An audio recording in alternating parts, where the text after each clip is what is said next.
नमस्कार, बहुत स्वागत है आपका। विस्तार न्यूज देख रहे हैं आप और मैं हूं आपके साथ सुमित शर्मा। न्यूज अपडेट में आज हम सबसे पहले बात करेंगे आफत की बारिश की। पूरे भारत में बारिश ने कहर बरपाया हुआ है। चारों तरफ बारिश से हाहाकार मचा हुआ है। बारिश की वजह से चार धाम यात्रा पर ब्रेक लग गया, तो वहीं अयोध्या में सरयू नदी खतरे के निशान से ऊपर बह रही है। गोवा की बात करें तो सड़कें दरिया में तब्दील हो गई, तो मुंबई में भारी बारिश के चलते लोकल ट्रेन सेवा सस्पेंड कर दी गई है। कैसे बारिश ने पूरे देश में भारत ने त्राहिमाम बचाया है, उसे जानने के लिए एक खास रिपोर्ट देखें हमारे।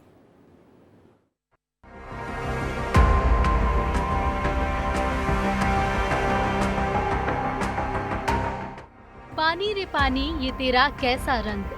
मॉनसून ने जैसे ही दस्तक दी तो पूरे भारत के अलग अलग शहरों से तबाही की खबरें सामने आने लगी। यूपी के मुजफ्फरनगर में सड़क जमीन में धंस गई, तो कानपुर में घर के अंदर पानी घुस गया। बारिश के ये बतरा इस कदर बरस रहे हैं कि चारों तरफ हाहाकार मचा हुआ है। उत्तराखंड के गढ़वाल डिवीजन में भारी बारिश के चलते चारधाम यात्रा रोक दी गई है। बद्रीनाथ विष्णु प्रयाग नेशनल हाईवे के पास लैंडस्लाइड के कारण सड़क ब्लॉक हो गई है और दोनों तरफ वाहनों की लंबी लंबी कतारें लगी हैं। उत्तराखंड के साथ साथ असम में भी बारिश मौत बनकर आई है।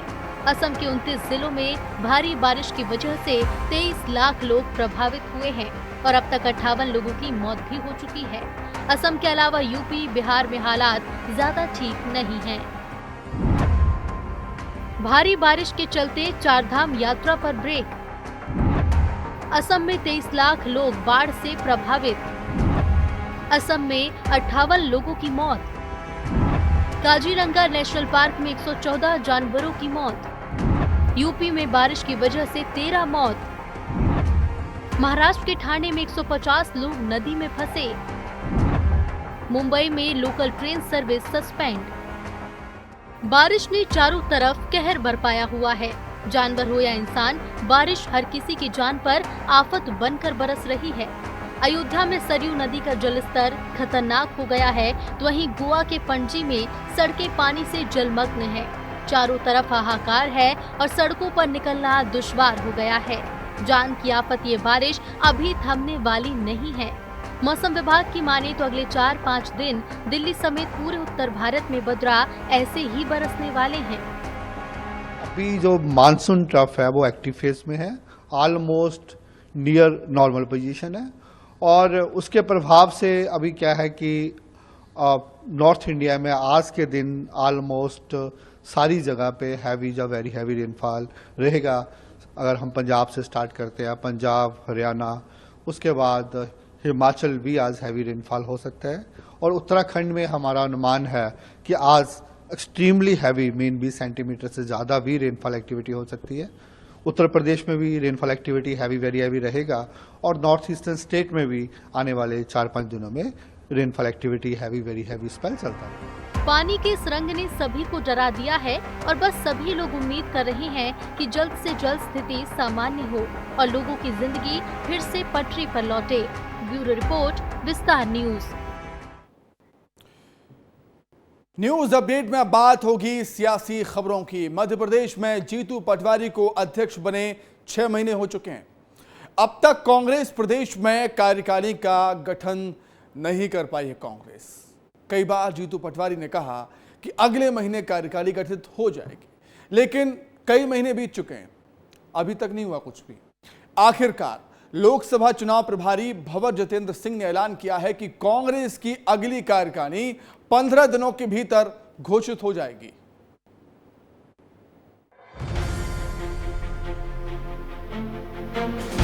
मध्य प्रदेश कांग्रेस में पिछले दिनों 12 से 13 घंटे तक बैठक चली। इस बैठक में विधानसभा के सभी प्रत्याशियों से सुझाव लिए गए। अब कांग्रेस के दिग्गज नेता रिफॉर्म करने की तैयारी कर रहे हैं, यानी कि पार्टी में नए सिरे से बदलाव किया जाएगा।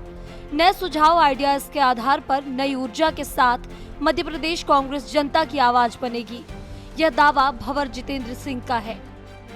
उन्होंने कहा कि प्रत्याशियों के साथ बैठक हुई है। कल जो सुझाव आए हैं उनको प्लान बनाकर कैसे इम्प्लीमेंट किया जाए, इस पर चर्चा हो रही है। नई ऊर्जा और सभी के सुझाव के साथ कार्यकारिणी भी बनाई जाएगी। उस पर भी मंथन किया जाएगा। एक प्रक्रिया होती है, उस प्रक्रिया के तहत काम शुरू हो चुका है। देखिए, कार्यकारिणी का हम एक प्रोसेस होता है, एक प्रक्रिया होती है, उसको हमने शुरू कर दिया है। मेरे ख्याल से अगले 10-15 दिन के अंदर जारी हो जाएगी। खास बात यह है कि नई ऊर्जा की तैयारी के साथ कांग्रेस मैदान में मशक्कत कर रही है, लेकिन इससे पहले कांग्रेस ने अनुशासन, निगरानी, मूल्यांकन और परफॉर्मेंस के लिए सीनियर नेताओं की सलाह भी ली है।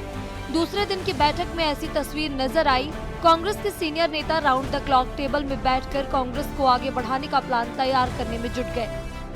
बैठक लगभग 12-13 घंटा चली है और बहुत सारे नए सुझाव, नए आइडियाज आए हैं सामने। उनको आज हम एक एक्शन प्लान बनाकर उनको किस तरह से इम्प्लीमेंट करना है, वो कार्यक्रम आज चलेगा। और आप देखेंगे कि मध्य प्रदेश कांग्रेस एक नए जज्बे के साथ, एक नई ऊर्जा के साथ मध्य प्रदेश की जनता की आवाज बनकर उभरेगी। मध्य प्रदेश में पिछले 4 लोकसभा और विधानसभा चुनाव में हार की बीमारी केंद्रीय आलाकमान खोज रहा है। वहीं जीतू पटवारी कह चुके हैं कि बीमारी डायग्नोज हो चुकी है, यानी कि कांग्रेस को पता चल गया है कि आखिर हार की वजह क्या है। खैर, कांग्रेस इस बैठक से कितना तैयार होती है, ये आने वाले दिनों में पता चल पाएगा। जल्द पेश होने वाली कार्यकारिणी में यह स्पष्ट हो जाएगा। विस्तार न्यूज के लिए विवेक पांडे की रिपोर्ट। बदलाव के दौर से गुजर रही कांग्रेस के सामने चुनौतियां काफी हैं। रिफॉर्म अब कांग्रेस को करना पड़ेगा, जीतू पटवारी जैसा कह रहे थे। हालांकि भंवर जितेंद्र सिंह कह रहे हैं कि 15 दिन में कार्यकारिणी घोषित हो जाएगी। देखना होगा कि 15 दिन बाद होती है या फिर अटक जाएगी। आगे बढ़ेंगे अब। छत्तीसगढ़ की राजधानी रायपुर में रविवार को भगवान जगन्नाथ की रथ यात्रा धूमधाम से निकाली गई, जिसमें सीएम विष्णुदेव साय गायत्री मंदिर स्थित जगन्नाथ मंदिर में आयोजित रथ यात्रा में शामिल हुए। रथ यात्रा शुरू होने से पहले भगवान की प्रतिमा को रथ तक लाया गया और छेरा पहरा की रस्म निभाई गई। और इस मौके पर सीएम विष्णुदेव साय ने सभी प्रदेशवासियों को रथ यात्रा की बधाई दी, प्रदेश की खुशहाली की भगवान से कामना की।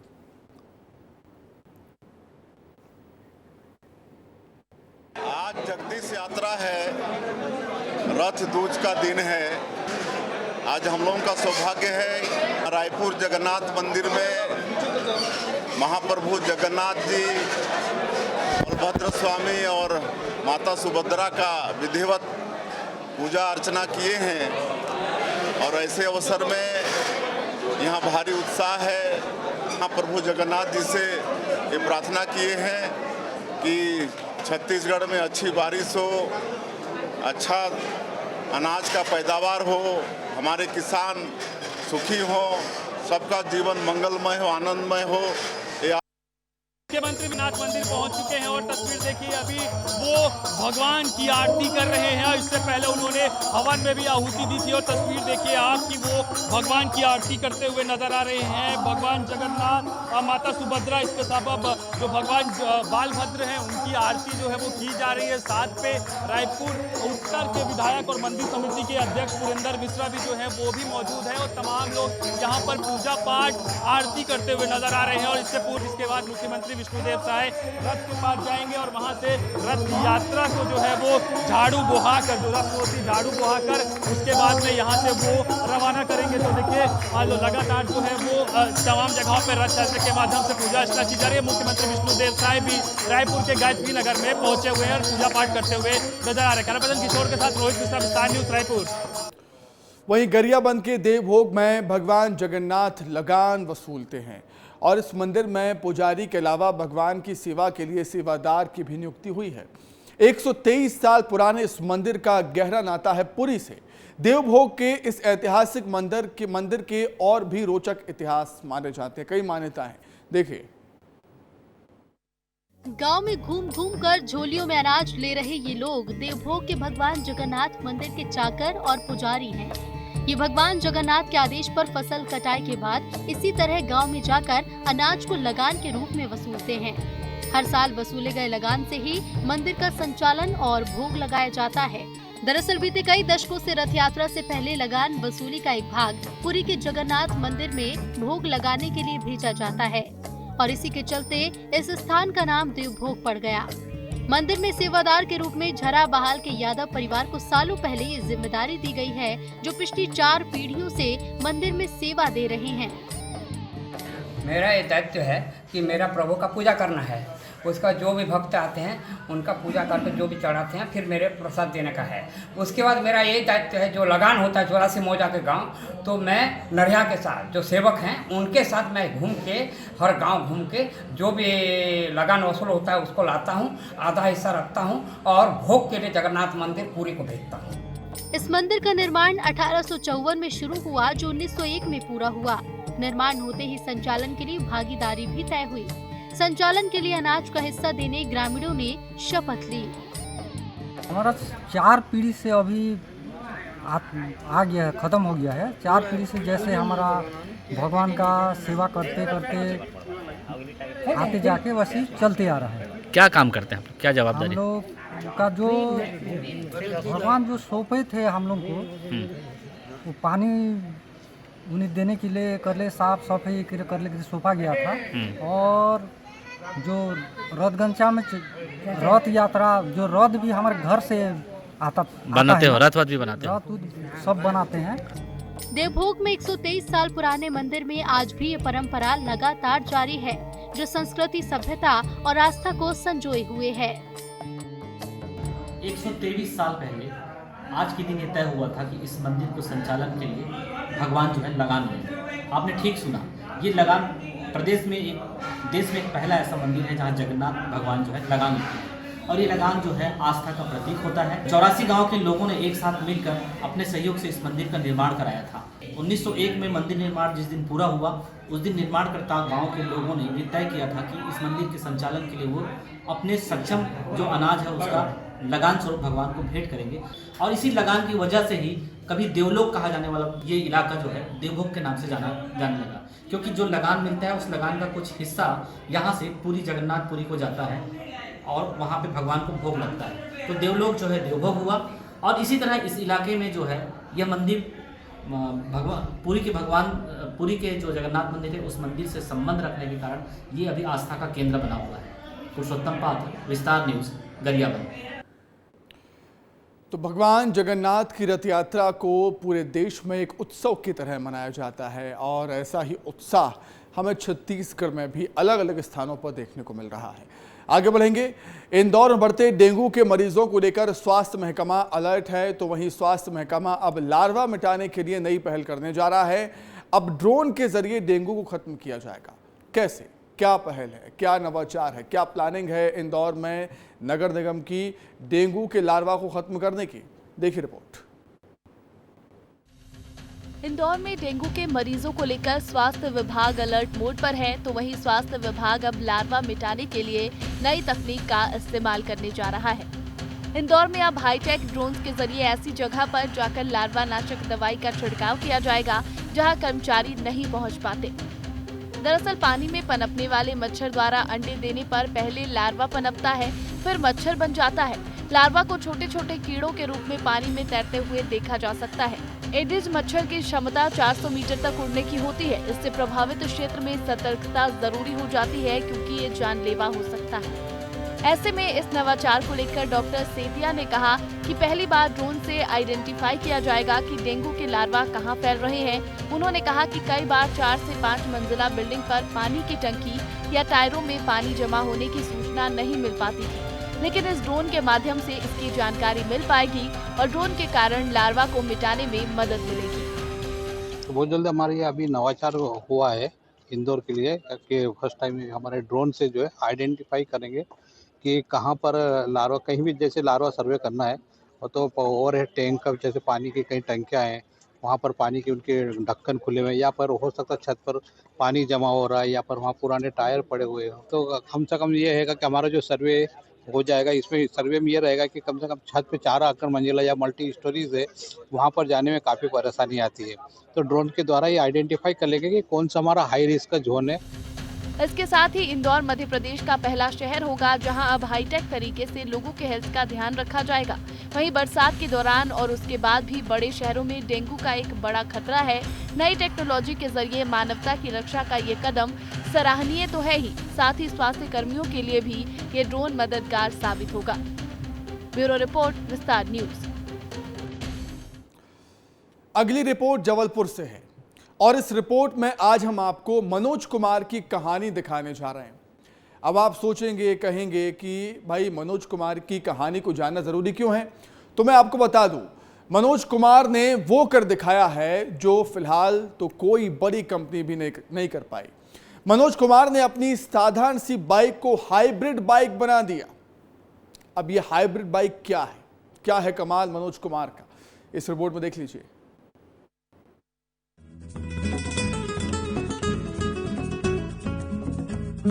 ये है मनोज कुमार, जो पेशे से इलेक्ट्रीशियन हैं, लेकिन इन्होंने जो कर दिखाया है वो फिलहाल तो कोई बड़ी कंपनी तक नहीं कर सकती है। मनोज कुमार ने अपनी साधारण सी बाइक को हाइब्रिड बाइक बना डाला है। बढ़ती पेट्रोल की कीमतों और महंगी इलेक्ट्रिक बाइक की समस्या से निजात पाते हुए मनोज कुमार ने अपनी बाइक को हाइब्रिड बाइक बनाया है। यानी मनोज की बाइक न केवल पेट्रोल से दौड़ सकती है बल्कि बैटरी से भी चल सकती है। मनोज कुमार अपनी बाइक को रोजाना इस्तेमाल करते हैं और महीने के हजारों रुपए बचा रहे हैं।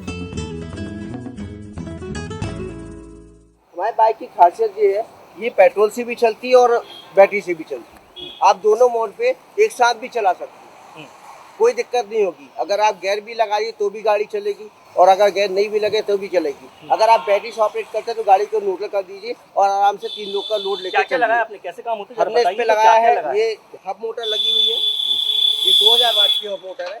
इसमें 60 की स्पीड मिलती है।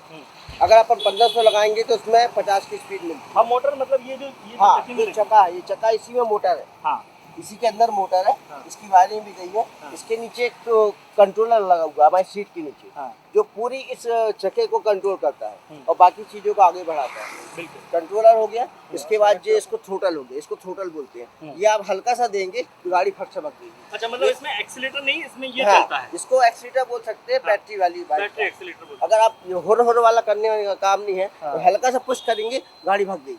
बिल्कुल। बैटरी कहाँ लगाई आपने, क्योंकि बाइक में बैटरी कहीं नजर नहीं आती। बैटरी सर, ये बैटरी ये लगी हुई है, ये बम्पर के पूरी अंदर बैटरी है, ये वाली एक ये है और एक उस साइड है।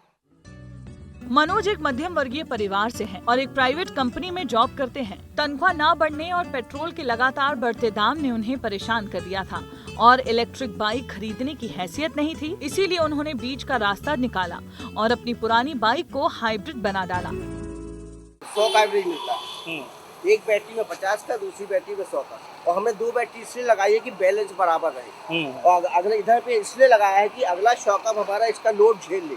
जंप करती है गाड़ी गड्ढे में तो उसका लोड झेल लेती है।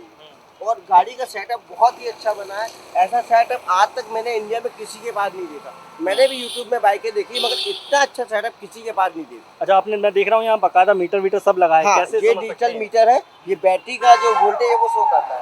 अगर बैटरी 48.8 पे चली गई तो मतलब इसका चार्ज खत्म हो गया, अब ये नहीं बढ़ेगी। ये 66 से स्टार्ट होती है और 48 तक जाती है। ये पूरा मीटर आपको बताएगा, इससे पता चल जाता है। और वो चलाएंगे तो आपको जब आपकी स्पीड चलेगी तो उससे पता चल जाता है कि मेरी बिल्कुल स्पीड। अब देखिए मनोज जी ने ये जो काम किया है, इस समय ये जो बाइक आपको दिखा रहा हूँ, इसको आप देखकर बिल्कुल भी अंदाजा नहीं लगा सकते हैं कि ये हाइब्रिड, लेकिन ये पूरी तरीके से हाइब्रिड है। जैसा मनोज जी ने बताया कि 2 बैटरियाँ इसमें लगी हुई हैं, बाकायदा मीटर लगा हुआ है, एक्सीलेटर लगा हुआ है। लेकिन अब इसमें ये बात आती है कि लागत कितनी आई आपकी और कैसे इसको कम किया जा सकता है? लागत सर इसमें 75,000 लगी है। 75,000 रुपए का खर्चा आया है टोटल मेरा। मनोज हर पेट्रोल बाइक को हाइब्रिड बनाना चाहते हैं ताकि लोगों को बढ़ते पेट्रोल के दाम से राहत मिल सके और पेट्रोल से होने वाले प्रदूषण से पर्यावरण को भी सुरक्षित किया जा सके। मनोज को उम्मीद है कि उनके इस आइडिया को सरकार भी प्रोत्साहित करेगी और कोई बड़ी कंपनी बड़े लेवल पर अगर प्रोडक्शन शुरू करे तो निश्चित तौर पर इसकी कॉस्ट और भी कम हो जाएगी। बिल्कुल आम जनता जो व्यापार करती है, जो गांव ग्रामीण इलाकों में जाकर छोटे छोटे धंधे करते हैं, उनके लिए ये बाइक एक नई उम्मीद की किरण लेकर आई। रवीन के साथ दुर्गेश कुमार, विस्तार न्यूज। आगे बढ़ते हैं बात रीवा की। रीवा के सीतापुर ग्राम पंचायत के डूडा द्वारी गांव में उस वक्त हड़कंप मच गया जब अचानक 25 से 30 लोगों की उल्टी दस्त बुखार की शिकायत के बाद लोगों को अस्पताल में एडमिट किया गया। जानकारी मिलने के बाद स्वास्थ्य विभाग में हड़कंप मच गया है। रिपोर्ट देखें। रीवा जिले के डूडा द्वारी गांव में उस वक्त हड़कंप मच गया जब दूषित पानी पीने से गांव के 25 से ज्यादा लोग बीमार हो गए। उल्टी दस्त की शिकायत होने पर सभी को सिविल अस्पताल में भर्ती कराया गया है, तो वहीं अस्पताल में अफरा तफरी का माहौल बन गया। ग्रामीणों की माने तो करीब 3 दिन से गांव के लोगों को उल्टी दस्त शुरू हुए थे। लोग इसे हल्के से ले रहे थे, लेकिन जब 25 से ज्यादा लोग बीमार हो गए तो हड़कंप मच गया। ग्रामीणों ने सभी को सिविल अस्पताल में भर्ती कराया है। ये घटना कैसे घटी? ये पानी का प्रदूषण सर जी। कैसे पानी का प्रदूषण? उनके जहाँ नल है उनके पानी जो है तो भरा रहा गढ़ा टाइप के है, उनके भरा रहा बहती आवत है। और ऊपर डामर प्लांट है। काहे का प्लांट है? डामर प्लांट। अच्छा, डामर प्लांट से पानी आया था वहाँ नल के पास जी। घटना आज 3 दिन हो गया सर, उल्टी और झन्ना सिर्फ यही चालू हो गया। ये 3 दिन से शुरू है? 3 दिन से चालू। अच्छा, कैसे ये घटना घटी? अब ये घटना सर हम नहीं समझ पा रहे हैं हम लोग की कैसे घटी। पूरे गांव में कोई पानी क्या कैसा? अब आप लोग जानब कि पानी से है कि कैसा है, एक खाना पीना खाते उल्टी करे, जहाँ इतना पानी चला जाए सीधे उल्टी कर दे। हालात की जानकारी मिलने के बाद सीएमएचओ रीवा भी सिविल अस्पताल मऊगंज पहुंचे। स्वास्थ्य विभाग के अधिकारियों को बीमारी के कारणों की जांच करने के निर्देश दिए। ग्रामीणों का कहना है कि गांव के पास एक डामर प्लांट है। 4 दिन से हो रही बारिश का सारा डामर प्लांट का पानी गांव में स्थित हैंडपंप के पास जमा होता है और माना जा रहा है कि दूषित पानी पीने की वजह से ये घटना हुई। रीवा जिले के डूडा दुआरी गांव की तस्वीरें आपने देखी। 25 से ज़्यादा लोग दूषित पानी पीने से बीमार हो गए। ये तो वो आंकड़े हैं जो अस्पतालों में भर्ती हुए हैं। अभी बहुत सारे लोग गांव के ऐसे भी हैं जो घरों में उपचार करा रहे हैं, लेकिन एक बड़ी लापरवाही भी कही जा सकती है। ऐसा इसलिए क्योंकि पास में ही डामर प्लांट था जिसका पानी हैंडपंप पर आता था, लेकिन प्रशासन ने कोई सुध खबर नहीं ली। ग्रामीणों ने कहा कि इसकी शिकायत भी की गई, लेकिन प्रशासन मूक बधिर बना बैठा रहा। लेकिन तस्वीरें और भी आप लोगों ने देखी है। सिविल अस्पताल की तस्वीरें देखी जहां पर एक बेड पर 2 से 3 बच्चे उपचार करा रहे हैं। ये जो तस्वीरें हैं ये चिंताजनक है, ये चिंता बढ़ाती हैं आपकी और हमारी भी। फिलहाल प्रशासन सक्रिय हुआ है और उपचार की तमाम व्यवस्थाएं कराई जा रही हैं। वीडियो जर्नलिस्ट आशुतोष के साथ विवेक तिवारी, विस्तार न्यूज। इसी बीच सुकमा से बड़ी खबर है जहां नक्सलियों का आतंक देखने को मिला है। नक्सलियों ने पूर्व नक्सली की हत्या कर दी। कुछ दिन पहले ही बार से मासा ने सरेंडर किया था, आत्मसमर्पण किया था। किस तरह मेरिया का मेंबर रह चुका है मासा। नक्सलियों ने धारदार हथियार से मासा को मौत के घाट उतार दिया है, जिसने कुछ दिन पहले ही सरेंडर किया था। नक्सलियों ने हत्या के बाद मौके पर पर्चा भी फेंका है। पीएलजीए ने ली है हत्या की जिम्मेदारी। अधिक जानकारी के लिए हम बातचीत करेंगे। शहनवाज हमारे साथ जुड़े हुए हैं फोन कॉल पर। शहनवाज, क्या कुछ और जानकारी आपके पास? जी बिल्कुल, बता दें जो आज बीते रात की बात है जब नक्सलियों ने अपने ही नक्सली साथी को मौत के घाट उतार दिया। आपको बता दें जो जिस नक्सली को मारा गया है, जिसका नाम बारसे मासा बताया जा रहा है, वो पिछले 1 हफ्ते से अपने गांव किष्टाराम क्षेत्र के सुन्नम पेंटा में आया हुआ था और वहां पे रह रहा था। इससे बता दें अप्रैल माह में ही बारसे मासा है, उसकी पत्नी जो है सुक्ति, उन्होंने सभी के साथ मिलकर अपने 5 साथियों के साथ मिलकर जो है विशाखापट्टनम में जाके आत्मसमर्पण किया था। और जो मासा है ये एसीएम का मेंबर में रहकर काम कर चुका है और इसके ऊपर 4 लाख रुपए का इनाम भी था शासन की ओर से। लेकिन 1 हफ्ता से अपने गांव में रह रहा था। बिल्कुल शहनवाज, ये भी बताइए, मतलब खबर है कि नक्सलियों ने उसकी हत्या कर उसके शव के पास पर्चे भी फेंके। उस पर्चे में क्या लिखा है? क्या चेतावनी दी है नक्सलियों ने? क्या नक्सलियों को सरेंडर नहीं करने की चेतावनी दी है? ऐसा कुछ लिखा है क्या पर्चे में? जी बिल्कुल, लगातार जिस हिसाब से लगातार कई मामलों में नक्सलियों ने हत्या के बाद हो या किसी घटना के बाद हो अपना प्रेस विज्ञप्ति डालते हैं, वैसे ही आज हत्या के बाद नक्सलियों ने पर्चा डाला और पर्चा डालकर उसमें लिखा है कि इस घटना को किष्टाराम एरिया कमेटी ने जिम्मेदारी में लिया है और बताया कि ये जो है प्रशासन की ओर से हम सभी नक्सली साथियों का दलाल बन गया था, इस तरह का जो शब्द है नक्सलियों ने यूज किया है और कई चीजें लिखकर वहां पर रखा। और बीते रात, कल देर शाम की बात है, जब ज्यादा घोर नक्सल प्रभावित शहनवाज, अब सुरक्षा बलों को, जवानों को ये भी देखना होगा कि जो नक्सली सरेंडर कर रहे हैं उनकी सुरक्षा के बारे में भी थोड़ा सा अब गंभीरता से विचार करना होगा अगर ऐसे मामले लगातार सामने आते रहे तो। शहनवाज जी बिल्कुल, जिस हिसाब से नक्सली लगातार जो है पुनर्वास नीति से प्रभावित होकर आत्मसमर्पण कर रहे हैं, तो जाहिर सी बात है उनके लिए छत्तीसगढ़ शासन द्वारा और प्रशासन द्वारा जो है अभियान चलाया तो जा रहा है, ठीक है, लेकिन उन नक्सलियों को जिला मुख्यालय में और साथ ही उनके लिए पुनर्वास नीति द्वारा बनाए गए जगहों में रखा जा रहा है।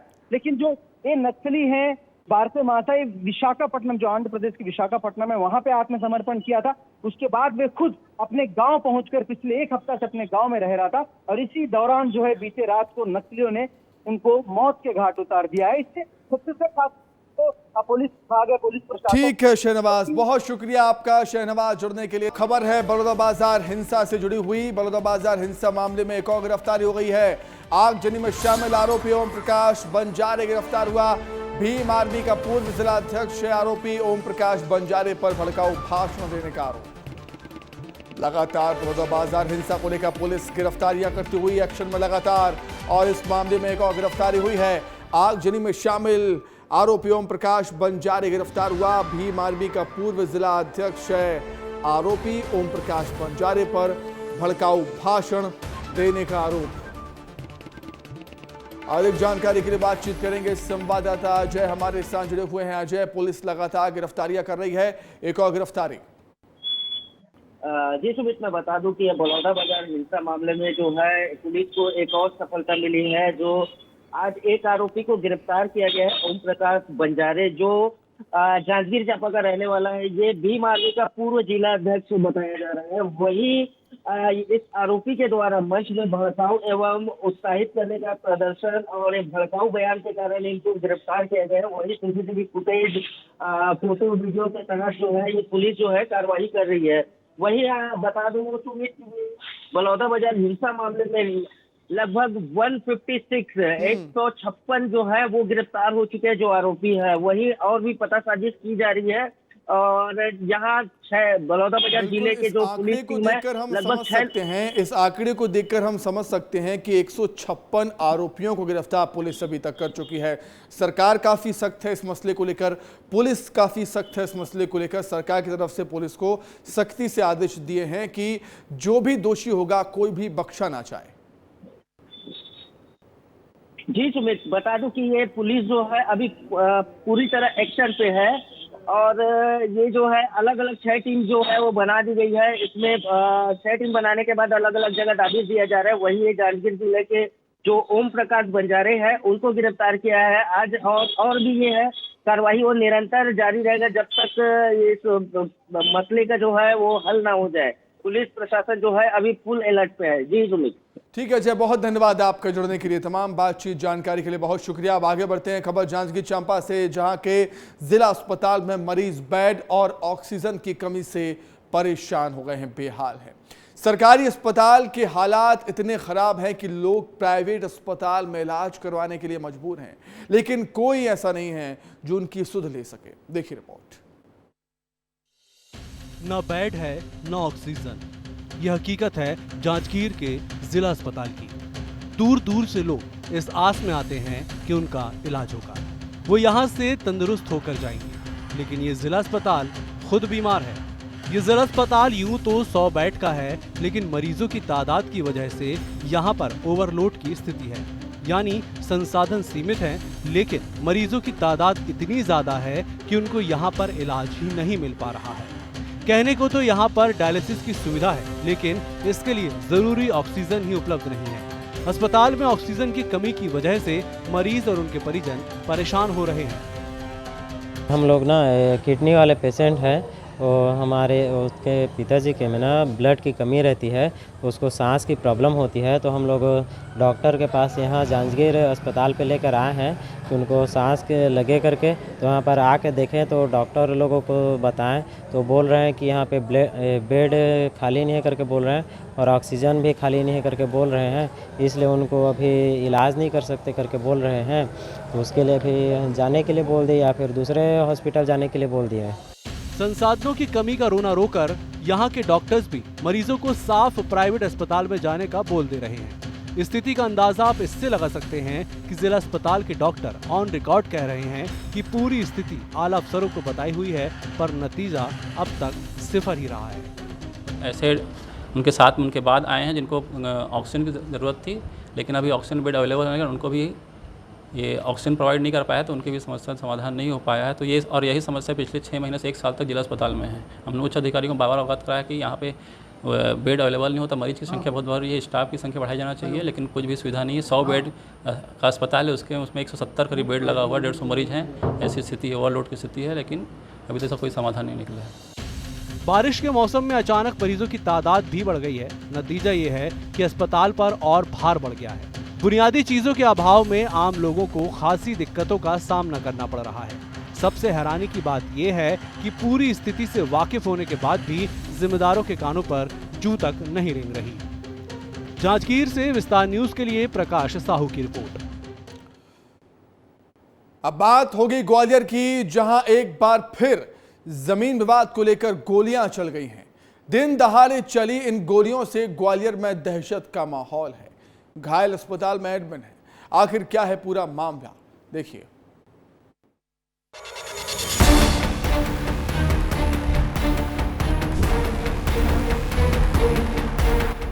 ग्वालियर में वैसे तो लगातार ही दबंगई और मारा पिटाई की खबरें आती रहती हैं, लेकिन इस बार गोलियां चलाकर दहशत फैलाई गई। ग्वालियर में हाईवे के पास जमीन पर मालिकाना हक को लेकर ये गोलियां चली। 4 लोगों ने चाचा, भतीजे और पत्नी को घेर कर पिटाई की और तीनों की मदद के लिए कोई बीच में न आए, इसके लिए तमंचे और बंदूक से ताबड़तोड़ हवाई फायर भी की।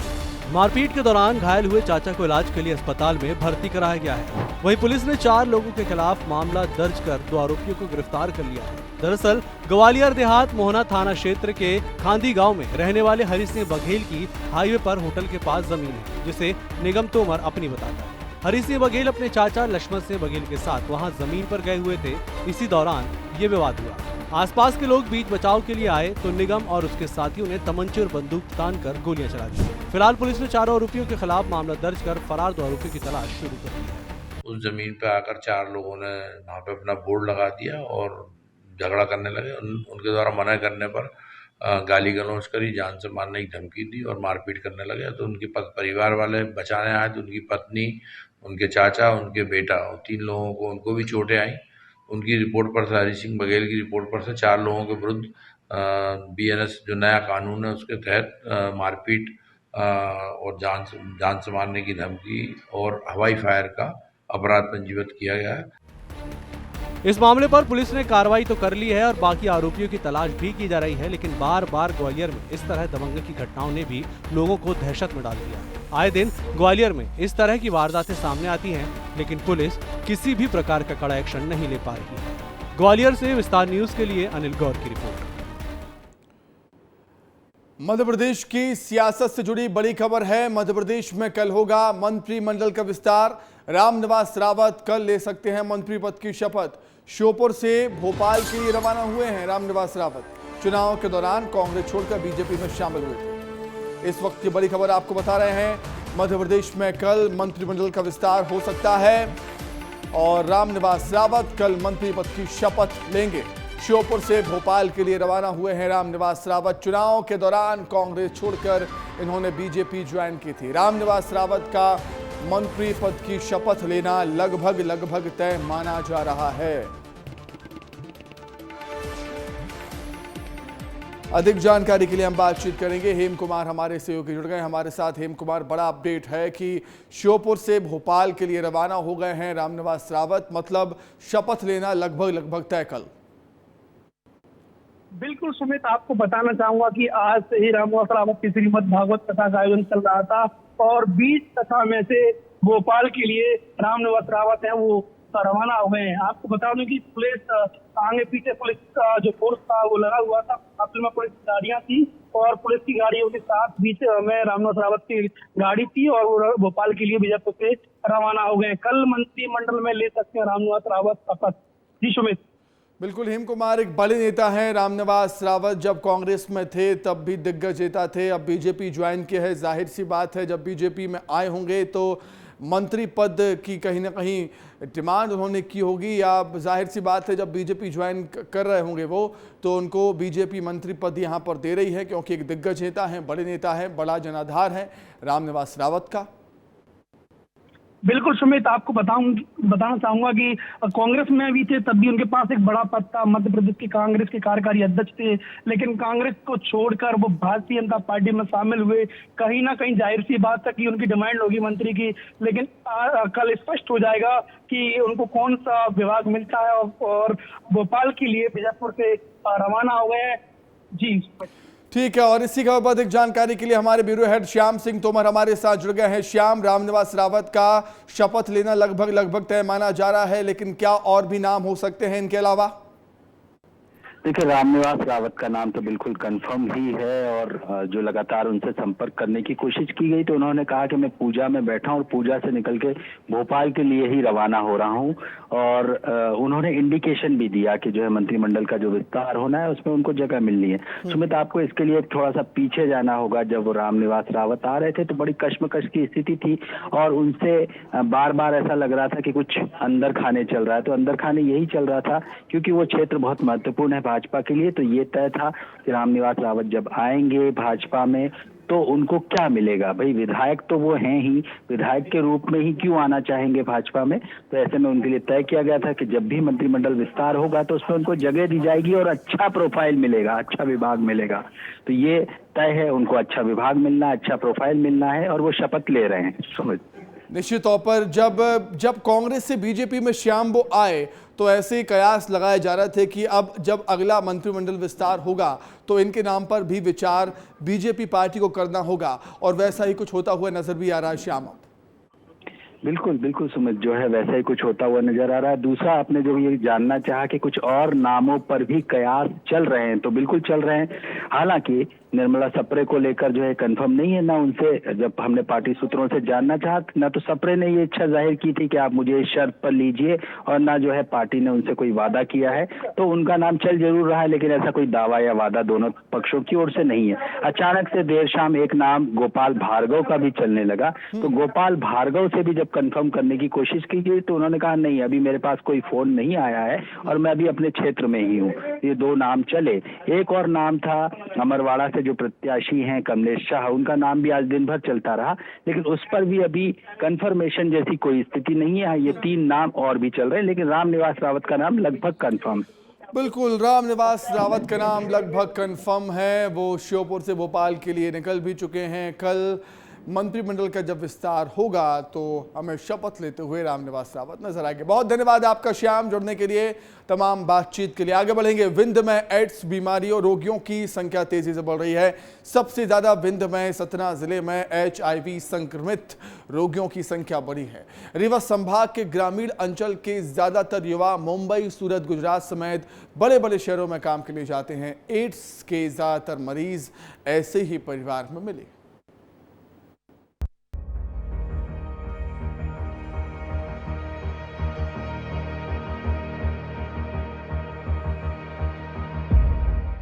विंध्य में एड्स रोगियों की संख्या तेजी से बढ़ रही है। सबसे ज्यादा विंध्य में सतना जिले में HIV संक्रमित रोगियों की संख्या बढ़ी है। रीवा संभाग के ग्रामीण अंचल के ज्यादातर युवा मुंबई, सूरत, गुजरात समेत बड़े शहरों में काम के लिए जाते हैं।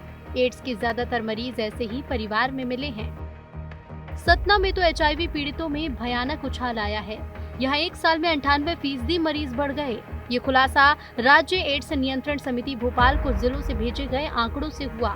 इसे लेकर 12 अगस्त से जागरूकता अभियान चलाया जाएगा, जिसमें HIV संक्रमण के कारणों और उनसे संबंधित जोखिम के बारे में लोगों को शिक्षित किया जाएगा। 2002 से अब तक के आंकड़े। अब तक 850 संक्रमित सतना में पाए गए।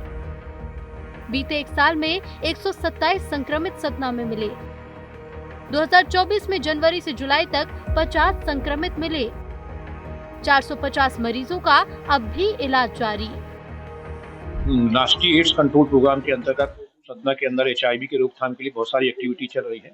हमारे पास पिछले 2002 से अभी तक के डाटा में लगभग 850 केस HIV पॉजिटिव आइडेंटिफाई किया है और पिछले एक वर्ष में 127 केस आए हैं। इस वर्ष जनवरी से लेकर अभी जुलाई तक 7 महीने में 50 केस आइडेंटिफाई हुए। इनके रोकथाम के लिए लगातार बहुत सारी हमारी NGO काम करते हैं। अवेयरनेस वाली पार्ट की एड्स कैसे फैलता है उससे बचने के बारे में लगातार ये NGO के माध्यम से की जाती है। रीवा जिले में HIV संक्रमण को बढ़ने से रोकने के लिए लोगों को जागरूक करने के लिए जिले के 45 कॉलेज को रेड रिबन क्लब के रूप में चिन्हित किया गया है और उनको हर साल 7,000 रुपए का अनुदान भी दिया जाता है। इसके अलावा रीवा में 12 ICT केंद्र बनाए गए हैं जहां HIV की जांच निःशुल्क की जाती है। रीवा जिले में 2009 के मुकाबले HIV संक्रमित रोगियों की संख्या में कमी जरूर आई है, लेकिन प्रदेश में रीवा अभी भी शीर्ष के जिलों में गिना जाता है, जिसमें रोकथाम के लिए तमाम प्रयास भी किए जा रहे हैं। HIV को लेके अपना शासन बहुत सक्रिय है और हमें समय समय पर शासन से जो दिशा निर्देश मिलते रहते हैं कि HIV का आक्रमण दर कम करना है, इंसिडेंस कम करना है। तो मैं आपको बताना चाहूँगा कि जैसे हम IC प्रोग्राम अपने करते हैं, प्रचार प्रसार प्रोग्राम, और HIV की सबसे इम्पॉर्टेंट यह है कि जागरूकता सभी को होना चाहिए, सभी को HIV के बारे में मालूम होना चाहिए। इसके लिए जैसे रीवा में लगभग 45 कॉलेजेस को रेड रिबन क्लब करके हम लोगों ने आइडेंटिफाइड किया है और उनको पर हर साल 7,000 रुपये का अनुदान भी शासन की तरफ से प्राप्त होता है। दुनिया भर में एड्स एक भयावह बीमारी के तौर पर जाना जाता है, जिसकी रोकथाम के लिए अभियान भी चलाए जा रहे हैं। मध्य प्रदेश के मानचित्र में रीवा सतना जिले में एकदम से एड्स के मरीजों की संख्या में उछाल गंभीर खतरे के संकेत दे रहा है। उम्मीद है आने वाले समय में इस पर रोकथाम लग सकेगी। राज्य एड्स नियंत्रण समिति के जारी आंकड़ों के अनुसार मध्य प्रदेश के 10 जिलों में HIV संक्रमण में भारी उछाल आया है, जिनमें से विंध्य का सतना जिला सबसे ऊपर है और इस पर सबसे ज़्यादा आंकड़े जो सामने आए हैं उसमें HIV पॉजिटिव आए हैं, जिसने पूरे विंध्य की चिंता बढ़ा दी है। और अब स्वास्थ्य विभाग इस पर सक्रिय हुआ है और इस पर नियंत्रण के तमाम कोशिशें भी जारी कर दी है। कैमरा पर्सन आशुतोष के साथ विवेक तिवारी, विस्तार न्यूज। खबर बैतूल से है, जहां की भैंसदेही तहसील का एक गांव इन दिनों एक अनजान बीमारी से जूझ रहा है। झिरी गांव के बुजुर्ग से लेकर बच्चे तक इस रहस्यमयी बीमारी से पीड़ित हैं, ग्रसित हैं, तो स्वास्थ्य महकमा भी इसे ठीक करने की कोशिश कर रहा है। बच्चे हों या बुजुर्ग, झिरी गांव के ग्रामीण इन दिनों एक अज्ञात चर्म रोग की चपेट में हैं। इस बीमारी ने सैकड़ों लोगों को अपनी चपेट में ले लिया है। इतना ही नहीं, हर रोज इस बीमारी से पीड़ित लोगों की तादाद लगातार बढ़ती जा रही है। चर्म रोग से दुधमुहे बच्चों से लेकर उम्रदराज लोग तक परेशान हैं और इस बीमारी से ग्रामीणों के जिस्म पर छाले उभर रहे हैं और 1-2 दिन में छाले फूटने पर ये घाव का रूप ले रहे हैं। अभी 8 दिन पहले ही चालू हुआ है बीमारी। अच्छा, क्या हो रहा है आपके बच्चे को? पता नहीं, फुंसी टाइप होता है और पानी फैल। और इसी के साथ ही फिलहाल न्यूज अपडेट में इतना ही। खबरें लगातार जारी हैं, देखते रहिए विस्तार न्यूज। नमस्कार।